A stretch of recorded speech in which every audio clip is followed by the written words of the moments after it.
நெகேமியாவின் புஸ்தகம் 5ஆம் அதிகாரம் 19ஆம் வசனம். என் தேவனே, நான் இந்த ஜனத்திற்காக செய்த எல்லாவற்றின்படியும் எனக்கு நன்மை உண்டாக என்னை நினைத்தருளும்.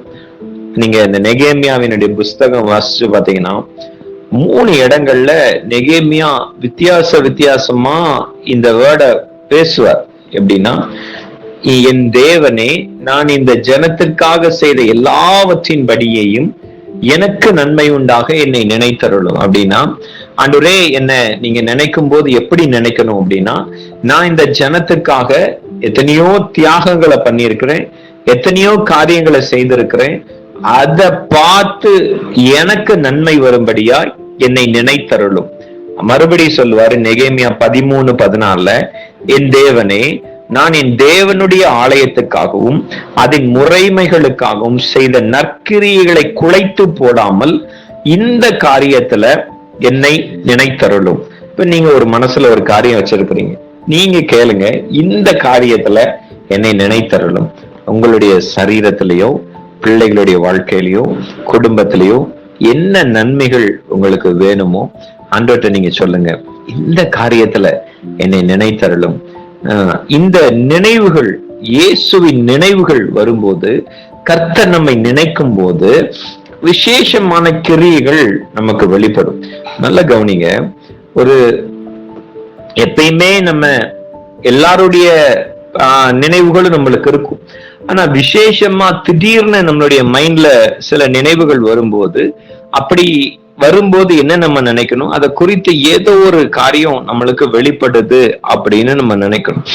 அப்படிதான் உலகத்தின் எல்லா ஜனங்களும் கர்த்தருடைய சமூகத்துல இருந்தாலும், விசேஷமா விசுவாசிகள், தேவ பிள்ளைகள், இவங்க கர்த்தருக்கு பிரியமானவர்களா இருந்தாலும் இன்னும் ஒரு கிரேட் இருக்குது. அந்த கிரேடுடைய பொசிஷன் எப்படின்னா, ஆண்டவர் நினைத்தருளுகிற பிள்ளைகள். ஆண்டவர் சில பிள்ளைங்களை நினைக்கும் போது அந்த பிள்ளைகளுடைய லைஃப் சேஞ்ச் ஆகும், அவங்களுடைய வாழ்க்கையில மாற்றம் வரும். இந்த மாலை வேளையில ஆண்டவர்கிட்ட நம்ம கேட்க போறோம், ஆண்டவரே என்னை நினைத்தருளும். இன்னைக்கு நம்ம அதுதான் தியானிச்சோம். இன்னைக்கு என்னை நினைத்தருளும், என்னை நினைத்தருளும் சாமி. தாவீதை குறித்து எழுதும் போது தாவீதையும் அவனுடைய எல்லா உபத்திரவங்களையும் நினைத்தருளும். இப்ப நினைச்சுக்கோங்க, ஆண்டவரே நீங்க என்ன நினைச்சு பாருங்க, எவ்வளவு கஷ்டப்பட்ட நினைச்சு பாருங்க. இப்ப நம்ம மனுஷங்கள்ட்ட கேட்கும் போது நீ சொன்னதெல்லாம் நினைச்சு பாரு கொஞ்சம் அப்படின்னு சொல்லுவோம்ல.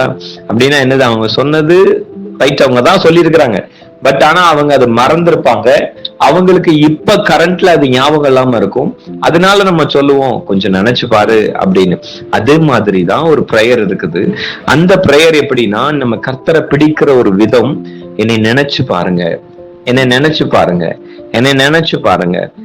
இத இன்னொரு ஸ்டெப் அதிகமா நம்ம தியானிச்சோம் அப்படின்னா, சங்கீதம் 119:40 நீர் என்னை நம்ப பண்ணின வசனத்தை உமது அடியேனுக்காக நினைத்தருளும். இப்ப இந்த இடத்துல ஒரு வித்தியாசமான ஒரு காரியம் இருக்குது. நீர் என்னை நம்ப பண்ணின வசனத்தை உமது அடியேனுக்காக நினைத்தருளும் அப்படின்னா என்னன்னா, வேதத்துல எத்தனையோ வாக்குத்தத்தங்கள் இருக்கும். ஹீலிங்க குறித்து, ஆசீர்வாதத்தை குறித்து, விடுதலையை குறித்து எத்தனையோ வாக்குத்தத்தங்கள் எழுதி இருந்தாலும் எல்லா வாக்குத்தத்தங்களும் எல்லாருக்கும் செட் ஆகாது. ஆண்டவர் தனிப்பட்ட விதத்துல ஒவ்வொருத்தரோடு கர்த்தர் பேசுவார். அந்த வார்த்தைகள் உங்களுடைய இருதயத்தின் ஆழத்துல பதியும். இப்ப நான் உன்னை குணமாக்குவேன், நான் உனக்கு ஒரு வீட்டை தருவேன், இப்படிப்பட்ட வாக்குத்தத்தங்கள் ஆண்டவர் ஒவ்வொருத்தருக்கும் பேசும்போது இந்த வாக்குத்தத்தங்கள் நம்முடைய இருதயத்துல பதிஞ்சும். அதுதான் தாவீது அழகா சொல்ற, நீ என்ன நம்ப பண்ணின வசனம் அப்படின்னா, இந்த வசனத்தை நான் பிலீவ் பண்ணிருக்கேன் ஆண்டவரே, இந்த வசனத்தை எனக்காக நீங்க நினைச்சு பாருங்க அப்படின்னா அவர்கிட்ட சொல்றோம். ஆண்டவரே, இப்ப நீங்க அது எப்படின்னா, ஒருத்தங்க நம்ம கிட்ட நீங்க ஒருத்தங்களுக்கு கடன் கொடுத்திருப்பீங்க. அப்ப அந்த கடனை நீங்க கேட்கும்போது நீ நினைச்சு பாரு, இவ்வளவு ரூபா வாங்கியிருக்கல அப்படின்னு. அதே மாதிரிதான் ஆண்டவர்கிட்ட நம்ம கேட்க போறோம். ஆண்டவரே, நீங்க எனக்கு கொடுத்த வாக்கு தத்தத்தை நினைத்தருளும், வார்த்தைகளை நினைத்தருளும். ஆண்டவரே நினைத்தருளும். ஆண்டவற்றை நம்ம விசேஷமா இது கேட்கிறோம். ஏன் ஆண்டவர் அப்படி விரும்புறாரு, அதை குறித்து நம்மளுடைய வாஞ்சை எப்படி இருக்குங்கிறத கர்த்தர் பார்ப்பார். நல்லா கவனிங்க, உங்களுக்கு வார்த்தைகளை கொடுத்துட்டு வெயிட் பண்ணுவார். பட் ஆனா அந்த வார்த்தைகளை எந்த அளவுக்கு நீங்க ஸ்பீடா எடுக்கிறீங்க, அந்த வார்த்தைகளை எந்த அளவுக்கு ஸ்பீடா டிராவல் பண்றீங்கிறத கர்த்தர் வாட்ச் பண்ணுவார். இந்த மாலை வேளையில நீங்க சொல்லுங்க, ஆண்டவரே இந்த வாக்குத்தத்தம் எனக்கு கிடப்புல இருக்கிற வாக்குத்தத்தம், என்னுடைய வாழ்க்கையில பெண்டிங்ல இருக்கிற வாக்குத்தத்தம், என்னுடைய வாழ்க்கையில செயல்படாமல் இருக்கிற வாக்குத்தத்தம், என்னுடைய வாழ்க்கையில கிரியை செய்யாமல் இருக்கிற வாக்குத்தத்தம், இந்த மாலையிலிருந்து ஒரு வேகம் அந்த வாக்குத்தத்தத்துக்கு வரட்டும். ஒரு வார்த்தையின் வேகம் என் வாழ்க்கையில கிரியை செய்யட்டும். உங்களுடைய வார்த்தையின் வேகம் என்னுடைய குடும்பத்துல கிரியை செய்யட்டும். இது எப்படி நான் உங்களுக்கு சொல்றேன். இந்த வேகம் வந்துருச்சுன்னு வச்சுக்கோங்களேன், உங்களுக்கு செயல்படாத மண்டலத்துல இருக்கிற காரியங்கள் எல்லாம் செயல்பட ஆரம்பிக்கும். உங்க குடும்பத்துல அது செயல்பட ஆரம்பிக்கும். உங்களுடைய லைஃப்ல அது செயல்பட ஆரம்பிக்கும். இந்த வாக்குத்தத்தம் வேகம் எடுக்கும். எப்படின்னா, ஒரு ராக்கெட்டை அவங்க ரெடி பண்ணும் போது எத்தனையோ மாதங்கள் அதை செயல்படுத்திட்டே இருப்பாங்க. ஆனா ஒரு சீசன் அது வரும்போது அதை செயல்படுத்த ஆரம்பிப்பாங்க. அப்படி செயல்படுத்த ஆரம்பிக்கும் போது அதை கண்ட்ரோல் பண்றதுக்கு யாராலும் முடியாது. அதை ஆப்ரேட் பண்ணி விட்டுட்டாங்கன்னா அதுக்கடுத்து அதை தடுக்கிறதுக்கு யாராலையும் முடியாது. அதே போலதான் வார்த்தைக்கும் ஒரு வல்லமை இருக்குது. இந்த வார்த்தையின் வல்லமை எப்படி தெரியுமா கிரியை செய்யும்? உங்களுக்குள்ள தங்கிக்கிட்டே இருக்கும், உங்களை சூழ்ந்துகிட்டே இருக்கும். பட் என்ன, நீங்க இந்த மாலை வேளையில நம்ம ஆப்ரேட் பண்ண போறோம், அது செயல்பட ஆரம்பிக்கட்டும், அதனுடைய வேகம் அதிகமாகட்டும். எத்தனை பேருக்கு அதை விரும்புறீங்க? எத்தனை பேர் அதை விசுவாசிக்கிறீங்க? ஆண்டவரே, நீங்க எனக்கு கொடுத்த வாக்குத்தத்தம் இது நாள் வரையிலும் அது என்னுடைய நம்பிக்கையா இருந்தது. ஆனா நான் இந்த மாலை வேளையில டிக்ளேர் பண்றேன், அது செயல் வடிவத்துக்கு வருகிறது, அது செயலாய் மாறுகிறது. ஆண்டவரே, அது ஆப்ரேட் பண்ற ஒரு மண்டலத்துக்குள்ள, ஒரு ஆப்ரேட் பண்ற ஒரு கிருபைக்குள்ள பிரவேசிக்கட்டும். ஆப்ரேட் பண்ற கிருபைகள் இயேசுவின் நாமத்துல நான் பிளஸ் பண்றேன். கர்த்தர் உங்க மேல வச்சிருக்கிற வாக்கு தத்தங்கள் ஆப்ரேட் ஆக தொடங்கட்டும். உங்க பிள்ளைகள் மேல வச்சிருக்கிற வாக்கு தத்தங்கள் ஆப்ரேட் ஆக தொடங்கட்டும். இது செயல்பட ஆரம்பிக்கும் போது, நல்ல கவனிங்க, இது செயல்பட ஆரம்பிக்கும் போது அதை தடுக்க ஒரு மனுஷனாலும் முடியாது. இது செயல்பட ஆரம்பிக்கும் போது அதை தடுக்க ஒரு பிசாசாலும் முடியாது. இது செயல்பட ஆரம்பிக்கும் போது அதை தடுக்க ஒரு சக்திகளாலும் முடியாது. எத்தனை பேர் விசுவாசிக்கிறீங்க? என்னோட சேர்ந்து இந்த வார்த்தைகளை டிராவல் பண்ற பிள்ளைங்க, உங்க வலதுகரத்தை உயர்த்தியும் உங்களுடைய விசுவாசத்தை எப்படி வெளிப்படுத்த முடியுமோ ஆண்டவர்கிட்ட சொல்லுங்க. ஆண்டவரே, இது வரையிலும் வேதத்துல அருமையா யோபு சொல்லுவார், நான் காதுனால உங்களை குறித்து கேள்விப்பட்டேன், இப்பொழுது என் கண்கள் உண்மை காண்கிறதுன்னு. நீங்க எத்தனை பேர் வாக்கு தத்தத்தை வார்த்தையா வச்சு பார்த்துட்டு இருந்தீங்க? இந்த மாலை வேளையில அதை டியூன் பண்ண போறீங்க. அது செயல் வடிவத்துக்கு வரட்டும், செயல் வடிவத்துக்கு வரட்டும். இந்த 2024 நான் உங்க மேல இப்ப இந்த வார்த்தையை பிரகடனப்படுத்துறேன். அது செயல் வடிவத்துக்கு வரப்போகிறது. ஆண்டவர் உங்களுக்கு கொடுத்த வாக்கு தத்தங்கள் எல்லாம் இதுவரையிலும் ஆண்டவர் அதை வாக்குத்தத்த வார்த்தையாய் வைத்திருந்தார். பட் ஆனா அது கிரியை செய்யும் போது, அதனுடைய வேகம் அதிகரிக்கும் போது, அதனுடைய வேகம் பயங்கரமாய் செயல்பட ஆரம்பிக்கும் போது அது பலமாய் கிரியை வெளிப்படும். நல்ல கவனிங்க. இப்ப நம்ம நினைப்போம், வாக்குத்தத்தம் நிறைவேறாததற்கு காரணம் என்கிட்ட குறை இருக்குது, என்கிட்ட தப்பு இருக்குது, அதனாலதான் கர்த்தர் இந்த வாக்குத்தத்தத்தை நிறைவேற்றாம வச்சிருக்கிறாருன்னு இப்ப நீங்க நினைக்கலாம். நல்ல கவனிங்க. இப்ப நான் உங்களுக்கு 2 சம்பவத்தை சொல்ல போறேன். இந்த 2 சம்பவத்திலையும் எவ்வளவு அருமையா அந்த வாக்குத்தத்தத்தை அந்த பரிசுத்தவான்கள் பிடிச்சாங்கன்னு உங்களுக்கு காமிக்கிறேன். யாத்ராகமம் 32ஆம் அதிகாரம் 7ஆம் வசனத்துல கர்த்தர் மோசேயை நோக்கி, நீ இறங்கி போ, எகிப்து தேசத்திலிருந்து நீ நடத்தி கொண்டு வந்த உன் ஜனங்கள் தங்களை கெடுத்துக் கொண்டார்கள். அவர்களுக்கு நான் விதித்த வழியை அவர்கள் சீக்கிரமாய் விட்டு விலகினார்கள். அவர்கள் தங்களுக்கு ஒரு கன்றுக்குட்டியை வார்ப்பித்து அதை பணிந்து கொண்டு அதற்கு பலியிட்டு அதுக்கு ஆராதனை செய்யறாங்க.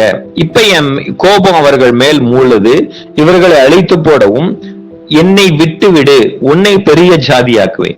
இப்ப நீங்க நல்லா கவனிச்சீங்கன்னா இந்த வேர்டு ஒரு விஷயம் இருக்கு. யாத்ராகமம் 32:10 மோசேக்கு கர்த்தர் சொல்றாரு, என் கோபம் இவர்கள் மேல் மூளவும் நான் இவர்களை அழித்து போடவும் நீ என்னை விட்டு விடு அப்படின்னு என்ன அர்த்தம் தெரியுமா? இது நான் உங்களுக்கு சொல்றேன். இந்த நான் தியானிக்கும் போது எனக்கு ரொம்ப ஆச்சரியமா இருந்தது. கர்த்தர் மோசேயினுடைய கண்ட்ரோல்ல இருக்கிறார். எத்தனை பேர் புரியுது? அதாவது நம்ம உங்க பிள்ளைகள் ஏதாவது உங்க சேட்டை பண்ணும்போது அவங்க அப்பா அடிக்கும் போது, நீ என்னை விட்டு என்ன இன்னைக்கு அடிக்க போற அப்படின்னு உங்ககிட்ட கேட்பாங்க. அது ஏன் கேக்குறாங்க? அவங்களுக்கு அடிக்க ஸ்ட்ரென்த் இருக்குது. பட் ஆனா ஒரு கண்ட்ரோலுக்குள்ள இருக்கும்போது ஒரு பெர்மிஷன் வெளிப்படுது. இல்ல கவனிங்க.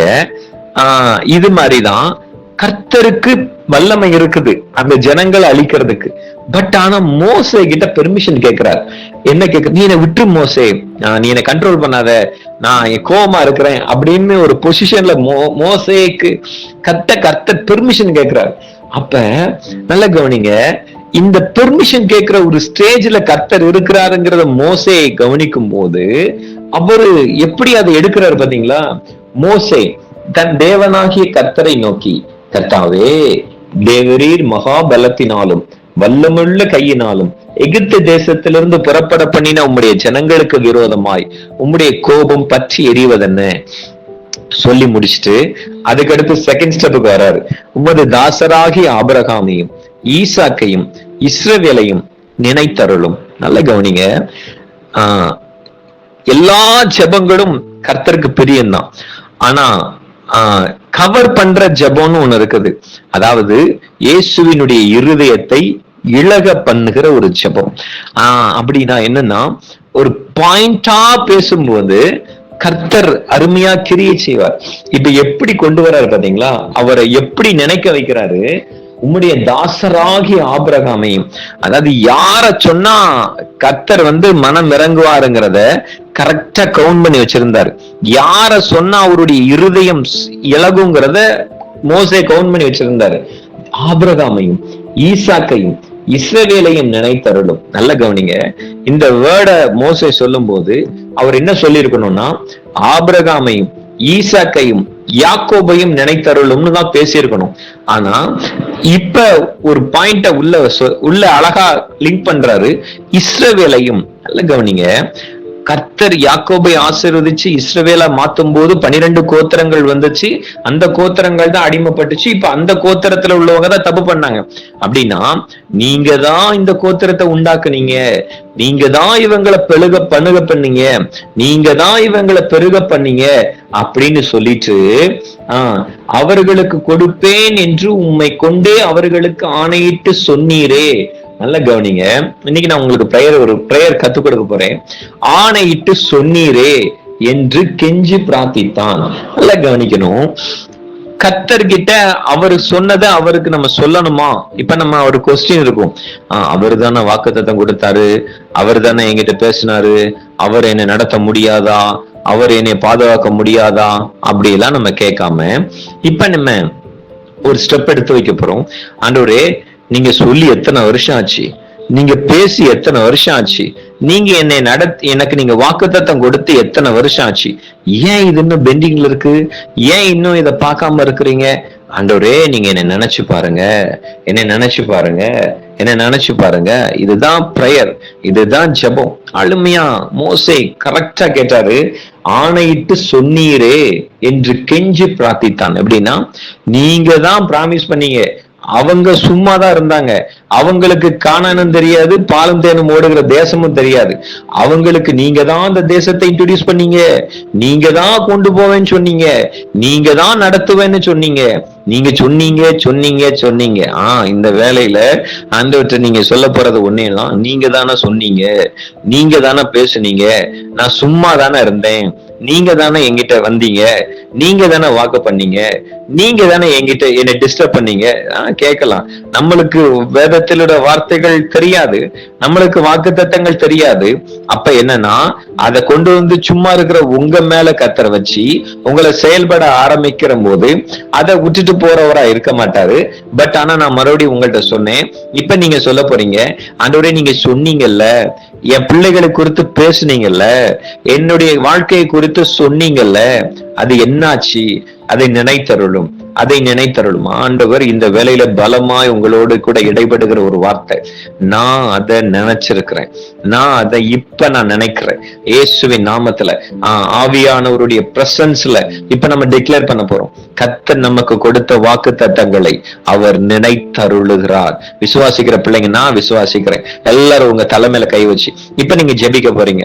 இப்ப வாக்கு தத்தத்தை, வார்த்தையை ஆப்ரேட் பண்ணி விட போறோம். நல்லா கவனிங்க. அப்பொழுது கர்த்தர் ஜனங்களுக்கு செய்ய நினைத்தை தீயை செய்யாதபடி பரிதாபம் கொண்டார். இந்த வார்த்தை ரொம்ப இம்பார்ட்டன்ட். பரிதாபம் கொண்டார். ஒரு மனதுருக்கம், ஒரு இரக்கம் அவர் சம்பாதிச்சு கொடுத்தார். இப்போ உங்க தலைமையில நீங்க கை வச்சு சொல்லுங்க, ஆண்டவரே நீர் எனக்கு கொடுத்த வாக்கு தத்தங்கள் நிறைவேறட்டும், நீர் எனக்கு கொடுத்த வார்த்தைகள் நிறைவேறட்டும், நிறைவேறட்டும். அது ஆப்ரேட் ஆகட்டும் என் சரீரத்துல, என் நரம்புகள்ல, என் எலும்புகள்ல, என் சரீர உறுப்புகள்ல, என்னுடைய வாழ்க்கையில, என்னுடைய பிள்ளைகளுடைய வாழ்க்கையில, குடும்பத்துல நினைத்தருளும். நீர் சொன்ன வார்த்தையை நினைத்தருளும். நான் சும்மாதான் இருந்தேன், நீங்க தான் வாலண்டியரா வந்தீங்க. நான் பேசாம தான் இருந்தேன், நீங்க தான் வாக்குத்தத்தம் கொடுத்தீங்க. நான் செய்வேன்னு நீங்க தான் சொன்னீங்க, எனக்கு செய்ய முடியாதுன்னு தெரிஞ்சுதான் அதை சொன்னீங்க. ஆனா இப்ப நான் விசுவாசிக்கிறேன், அதை எனக்கு செஞ்சு கொடுங்க, அதை எனக்கு செஞ்சு கொடுங்க. ஆப்ரேட் பண்ணுங்க, ஆப்ரேட் பண்ணுங்க. அந்த வார்த்தை கிரியை செய்ய ஆரம்பிக்கட்டும். நான் உங்களுக்கு சொல்றேன், கண்ணுக்கு தெரியாத அந்த வார்த்தையின் வலிமை எவ்வளவு பெருசு தெரியுமா? இது அழகா கிரியை செய்யும் போது எல்லா சூழ்நிலைகளும் மாறும். இப்ப உங்களை எதிர்க்கிற மனுஷங்க உங்களோட வந்து பேசுவாங்க. இப்ப உங்களை பகைக்கிற மனுஷங்க உங்களோட ஒப்புரவாங்க. இப்ப உங்களுக்கு நடக்காத காரியங்கள்லாம் இந்த வார்த்தை நடத்த கொடுக்கும். எத்தனை பேர் விசுவாசிக்கிறீங்க? ஆண்டவர்கிட்ட சொல்லுங்க, ஆண்டவரே இந்த நேரத்துல அந்த வார்த்தை செயல்பட ஆரம்பிக்கட்டும். இந்த நேரத்துல அந்த வார்த்தை கிரியை செய்ய ஆரம்பிக்கட்டும். ஆண்டவற்ற ஒரு பாயிண்ட போட்டு, ஆண்டவரே நீங்க தானே பேசுனீங்க, நீங்க தானே சொன்னீங்க, நீங்க தானே. இது எப்படி தெரியுமா? அவர் மேல தூக்கி பழிய போடுற மாதிரி. மோசே அதைத்தான் சொன்னாரு. அவங்க சும்மாதான் இருந்தாங்க. அவங்கள அத நம்ம இதுல சொல்ல போனா அவங்கள உசுப்பேத்தி விட்டது யாரு? நான் உங்களை கூட்டு போவேன், நான் கானானை காமிப்பேன், பாலும் தேனுகிற ஓடுகிற தேசத்துக்கு கூட்டு போன்னு சொன்னது யாரு? அவங்க முரட்டாட்டம் உள்ளவர்கள் தான், அவங்க கீழ்ப்படியாதவங்க தான், அது அவங்க வணங்கா கழுத்துள்ள ஜனங்கள் தான். இதெல்லாம் தெரிஞ்சுதானே நீங்க வாக்குத்தத்தம் கொடுத்தீங்க. அதுதான் அர்த்தம். அதுதான் மீனிங். இந்த கேரக்டர்ஸ் எல்லாம் இவங்க இத்தனை சேட்டை பண்ணுவாங்கன்னு தெரிஞ்சுதானே செஞ்சீங்க. அப்ப செஞ்சு கொடுங்க. இப்ப நீங்க அர்த்தத்தை பிடிக்க போறீங்க. எல்லாரும் உங்க தலைமையில கை வச்சோ, வலது கரத்தை உயர்த்தியோ, நான் அவிசுவாசி தான், நான் பலவீனமானவன் தான், நான் பலவீனமானவள் தான், எனக்கு முடியாதுதான், ஆனா நீங்க தானே பேசுனீங்க. இப்ப நீங்க சொல்லுங்க, நீங்க தானே. எவ்வளவு பழிய தூக்கி போட முடியுமோ நீங்க ஆண்டவர் மேல அந்த பழிய தூக்கி போடுங்க.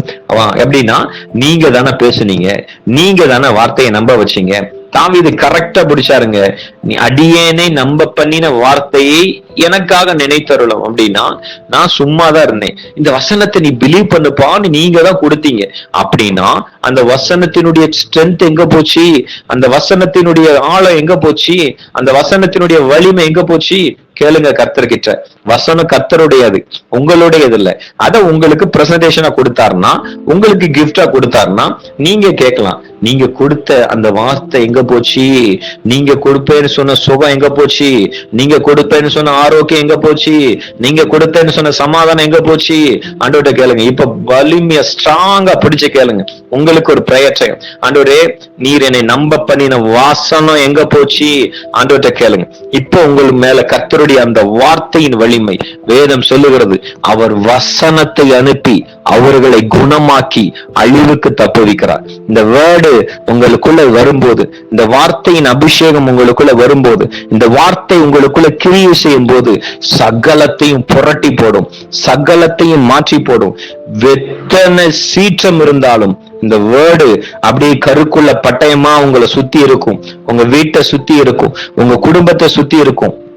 இது உங்களை அழிக்க வருகிற எல்லா கிரியைகளையும் எல்லாத்தையும் இந்த கருக்குள்ள பட்டயம் வெட்டிக்கிட்டே போகும். என்ன தெரியுமா நீங்க கேட்கணும்? ஆண்டவரே உங்க வார்த்தையை நினைத்தரலும், நீர் என்னை நம்பப்பட இந்த காரியத்தால எனக்கு இது நடக்கலன்னு எனக்கு தெரியாமையே எத்தனை காரியத்தை நான் செஞ்சிட்டு இருக்கலாம். நான் அப்படிப்பட்ட ஆளுதான். ஆனா என பார்த்துதான் நீங்க வாக்குத்தத்தம் கொடுத்தீங்க. இப்ப நீங்க வாங்க, நீங்க கிரியை செய்யுங்க. இது ஒரு சின்ன பிள்ளை ஒரு காரியம் நடக்கணும்னா எப்படி உருண்டு அழுமோ அது மாதிரி உங்க இருதயத்தை நீங்க ஆக்டிவேட் பண்ண ஆரம்பிக்க போறீங்க. ஆண்டவரே, எனக்கு இதை நடந்தே ஆகணும், எனக்கு இதை செஞ்சே ஆகணும், எனக்கு இதை கொடுத்தே ஆகணும். இப்ப நீங்க ஆண்டவரே, என் கண்ணீருக்கு நீங்க பதில் தந்தே ஆகணும், என்னை நினைச்சே ஆகணும், என்னை மறந்த ஒரு சூழ்நிலையில நான் வாழக்கூடாது, என்ன மறந்துட்டீங்கன்னு நினைச்சு நான் இருக்கக்கூடாது, என்ன நினைச்சிருக்கீங்கன்னு நினைக்கிறதுக்கு ஏதாவது செய்யுங்க. இந்த வேர்டு ரொம்ப நல்லா இருக்குது. என்ன நினைச்சிருக்கீங்கன்னு நான் அறியறதுக்கு நீங்க ஏதாவது செய்யுங்க. எத்தனை பேர் கேட்க போறீங்க? ஆண்டவரே, என் நினைவுகள் வரட்டும், என்னை நினைவுகள் வரட்டும், என் நினைவுகள் வரட்டும். எனக்கு நீங்க வாக்குத்தத்தம் பண்ணி சொன்னீரே, பேசுனீரே ஆண்டவரே, இப்ப நான் அதெல்லாம் நடக்கலைன்னா இந்த ஜனங்கள் என்ன சொல்லுவாங்க? இவனுக்கு கர்த்தர் வாக்குத்தத்தம் தரலன்னு சொல்லிட்டா நீங்க பொய் சொன்னது மாதிரி இருக்கும். அல்லது அந்த வாக்குத்தத்தம் எனக்கு நடக்கலைன்னா உங்களுக்கு செய்ய முடியலன்னு மாறிடும். இந்த ரெண்டுமே நடக்க கூடாதுன்னா நீங்க அதை செஞ்சே ஆகணும். எல்லாரும் கர்த்தரை பயங்கரமா ஸ்ட்ராங்கா எவ்வளவு பிடிக்க முடியுமோ இந்த 2024 உங்களுக்கு அது எல்லாம் நடந்தே ஆகணும், பிடிச்சே ஆகணும், வந்தே ஆகணும், கிடைச்சே ஆகணும். எத்தனை பேர் விசுவாசிக்க போறீங்க? ஆண்டவரே, எனக்கு அந்த வாக்கு தத்துவம் இயேசுவின் நாமத்துல இப்ப இந்த கூகுள் மீட்டிங்ல இணைந்திருக்கிற ஒவ்வொரு பிள்ளைகள் மேலும் இந்த வாக்கு தத்துவம் ஆப்ரேட் ஆகிற ஒரு அபிஷேகம் இறங்கட்டும், என் மேல இறங்கட்டும் இயேசுவின் நாமத்துல. இந்த கூகுள் மீட்டிங்ல இணைந்திருக்கிற ஒவ்வொரு தேவ பிள்ளைகள் மேலும் நாங்க இப்ப உங்கள்ட்ட ஆஸ்தியை கேட்கல, ஐஸ்வர்யத்தை கேட்கல, நான் இப்ப உங்கள்ட்ட கேட்க போறோம். வாக்கு தத்தம் நிறைவேறுகிற ஒரு கிருபை வந்துச்சுன்னா எல்லாம் ஃபாலோ பண்ணணும்னு எங்களுக்கு தெரியும் ஆண்டவரே, எல்லாம் பின்னாடி வந்துடும். இப்ப நாங்க இயேசுவின் நாமத்துல அந்த வார்த்தை நிறைவேறுவதற்குரிய கிருபைகள் வெளிப்படட்டும் என்று பிதா, குமாரன், பரிசுத்தாவியின் நாமத்தினாலே ஜெபிக்கிறோம். கர்த்தர் நீர் அப்படியே கிரியை செய்வீராக. உம்முடைய கரத்துல தாழ்த்தி ஒப்பு கொடுக்கிறோம். இயேசுவின் நாமத்திலே ஜெபிக்கிறோம் பிதாவே. ஆமேன், ஆமேன்.